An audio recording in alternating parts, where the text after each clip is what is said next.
පාට කුරුල්ල කතාවේ උඹුලු හිතන්නේ නෝනේ මොකක් වේද?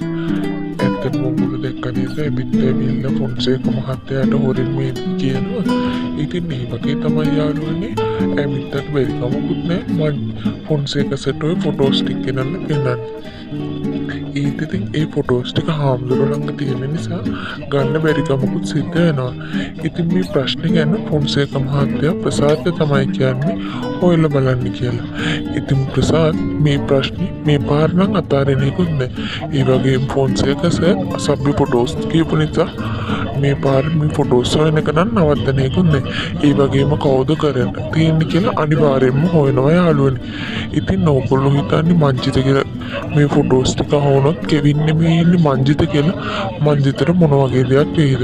ඇත්තටම යාළුවනේ මේ කෙවින්ගේ මංජිතගේ හොරුවට මාට්ටු වෙන දෙයක් තමයි සිද්ධ වෙන්නේ. ඉතින් අපිට බලා ගන්න පුළුවන් ඉස්සරහට මේ දෙන්නේ හොරු වැඩි මේ කවද වෙනකම් කරගෙන යන්න පුළුවන් වේද කියලා. ඇත්තටම මංජිතව මාට්ටු වෙන්න බැරි කමකුත් නැහැ. ඉතින් අමතක නොකර මේ වගේ වීඩියෝ නැරඹීමට subscribe කරලා අපව තියාගන්න.